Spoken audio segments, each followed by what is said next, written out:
Today, we are going on a journey, a real revolution in psychology, actually. It's the story of how we went from thinking our minds could be measured with just a single number to discovering this huge, incredible universe of human potential. So, yeah, let's dive right in. I mean, think about it. It's a question we've all asked ourselves, right? Does being smart mean you get straight A's? Or that you can solve a ridiculously complex puzzle? Or is it something else entirely? For the longest time, science had a very, very specific, and let's be honest, pretty narrow answer to that question. That's right. For decades, the thinking was that one little number held the key to a person's entire cognitive ability, maybe even their whole destiny. But, as we're about to see, that simple little idea was about to get completely turned on its head. Okay, so our story really kicks off at the start of the 20th century. This is when a concept rose up that would just dominate psychology for years and years: the intelligence quotient, or IQ. You could say this was the era of building the box that everyone's intelligence would be measured against. So, what even is an IQ score? Well, essentially, it's this single number that's supposed to represent your general knack for cognitive stuff. Reasoning, remembering things, solving problems. It was seen as this one global capacity to think rationally and deal with the world around you. Now, what's fascinating is just how fast this whole idea took off. It started with a really practical, noble goal by Alfred Binet in France. He was just trying to help students who needed extra support. But then William Stern comes along and creates the IQ formula. A little later, Lewis Terman in the US turns it into this huge standardized norm. And all of that led to Charles Spearman's big idea in 1927, the G factor, a single, powerful, general intelligence that was supposedly underneath everything we do. And listen to this quote because it tells you everything. The G factor wasn't just one ability among many. It was seen as the core of intelligence. It was this universal, inborn thing that could literally predict your success in pretty much all areas of life. For a very long time, this was the undisputed champion of ideas about intelligence. But even the strongest foundations eventually start to show some cracks. By the middle of the century, psychologists started noticing that maybe a single number couldn't quite capture the full, messy, beautiful complexity of the human mind. The box was starting to break. And the first major split in the model came from a psychologist named Raymond Cattell. He said, hey, wait a minute, G isn't just one thing, it's two. He proposed fluid intelligence. That's your ability to think on your feet, solve brand new problems you've never seen before. And then there's crystallized intelligence, which is like the library of facts, skills, and knowledge you build up over your entire lifetime. And just like that, suddenly intelligence wasn't so simple anymore.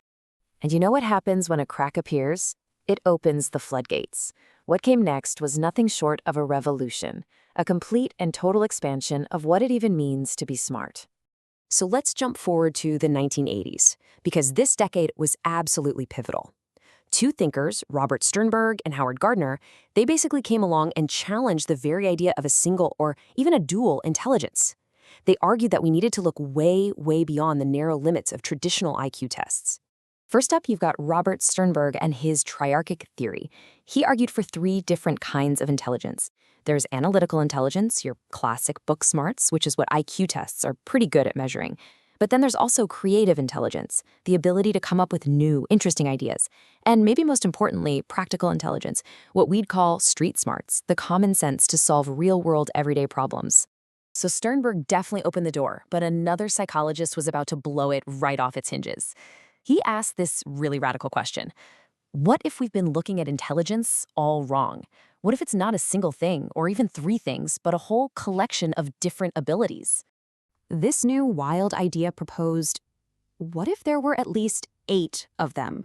And this is Howard Gardner's groundbreaking theory of multiple intelligences. He argued that all of us have this unique blend of 8 different capacities. Yeah, it includes the traditional school smarts like being word smart or number smart, but it also honors the intelligence of the athlete, the musician, the naturalist, the artist, and, crucially, those people with deep social and self-awareness.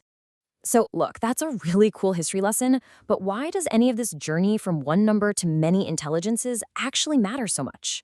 Well, it matters because it completely changes how we think about human potential, especially in our schools and our workplaces. And this question, man, it just gets right to the heart of the whole issue. Gardner and others pointed out that our traditional education system, it's built almost entirely around developing just two of those 8 intelligences, the linguistic and the logical mathematical. So what happens to all the other talents?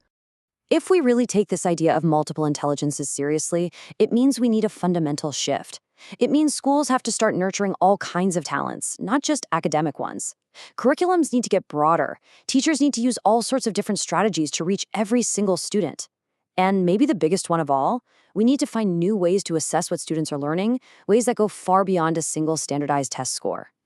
This quote right here just wraps up the entire revolution we've been talking about perfectly. We moved from thinking of SMART as this one single general purpose tool to seeing it as a diverse toolkit with a whole bunch of different tools for different tasks. And that leaves us with this final, really powerful question to think about. Now that we know intelligence is this vast and varied landscape, the real challenge for all of us is to figure out how we can actually cultivate every single form of human brilliance, not just in our kids, but in ourselves and in our society as a whole.